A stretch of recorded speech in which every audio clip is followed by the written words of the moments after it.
It was supposed to be a normal Christmas night, a quiet home filled with warmth, laughter, and the kind of peace that only comes once a year. The kind of night where families gather, children stay up a little longer than usual, and everything feels safe. But for one family, that night would turn into a mystery so disturbing that even decades later, no one has been able to explain what really happened. Because 5 children went to sleep that night, and they were never seen again. The year was 1945. The place was a small town in West Virginia, United States. A place where everyone knew each other, where nothing unusual ever seemed to happen.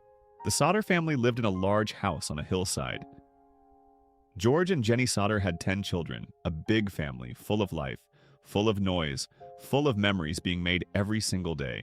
That Christmas Eve, everything felt normal. The children were excited, laughing, playing with new toys. Some of them begged to stay up a little longer. At around 12:30 a.m., Jenny was suddenly awakened by a strange phone call. On the other end was a woman she didn't recognize, asking for a name she'd never heard.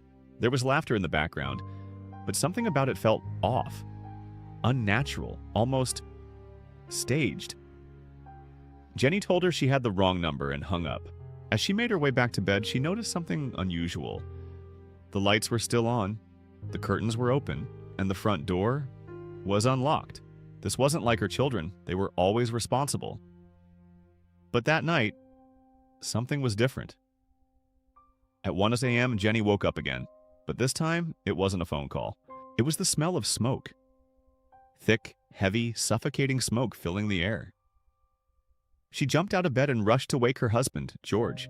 Flames were already spreading through the house, moving faster than anything they had ever seen. Within seconds, panic took over. George ran outside, trying to understand where the fire was coming from. The family scrambled to escape, grabbing whoever they could, screaming for the others. But something was wrong. 5 of the children were still inside. Maurice, Martha, Louis, Jenny, Betty. Their rooms were on the upper floor. George tried everything.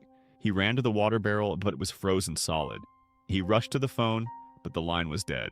He tried to drive his trucks closer to reach the children, but neither of them would start. Not one.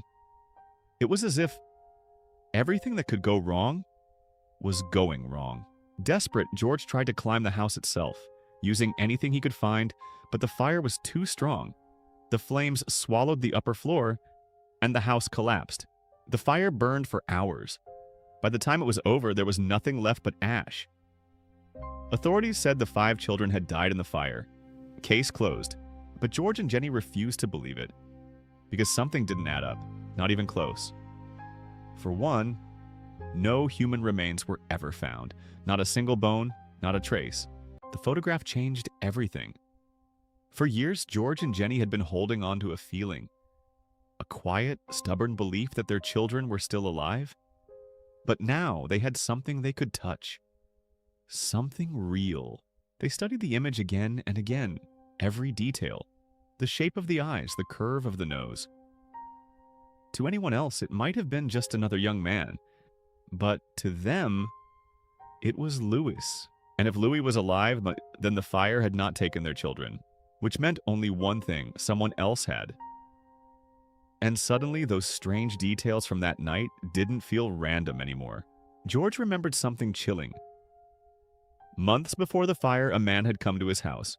He looked directly at George and said, "Your house is going to go up in smoke, and your children are going to be destroyed." George had strong opinions. He was outspoken, especially about the government in his home country of Italy. He openly criticized powerful figures, including Benito Mussolini. And not everyone liked that. The idea of the mafia began to surface. The threats, the cut phone line, the missing ladder, the failing trucks. It all pointed to something coordinated, something planned. The fire itself didn't feel like the main event anymore. It felt like a distraction, a cover, something designed to erase evidence and silence questions. But George refused to be silenced. He hired private investigators. He followed leads across states. He spent years chasing rumors, whispers, and shadows. Every time he got close, the trail went cold. Every time he thought he had answers, something didn't add up. It was like someone was always one step ahead, watching, controlling, keeping the truth just out of reach. One lead pointed toward Florida. A tip suggested that one of the boys was living there under a different name. George traveled there immediately, chasing the possibility that he might finally see his son again. But when he arrived, the lead vanished. No records, no trace, nothing. It was as if the person he was searching for had never existed. Again.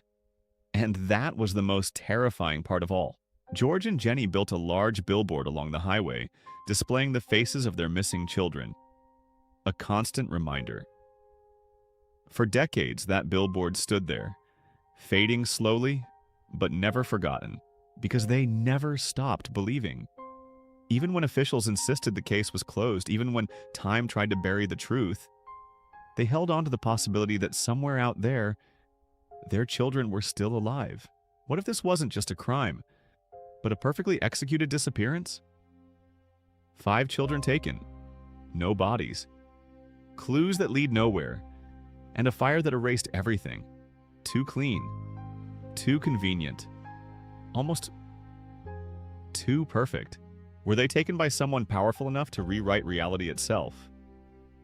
Because sometimes, the scariest mysteries aren't the ones we can't solve. They're the ones that feel like they were never meant to be solved. And somewhere out there, if the truth still exists, it's been hiding for a very long time, waiting for someone brave enough to find it or foolish enough to try.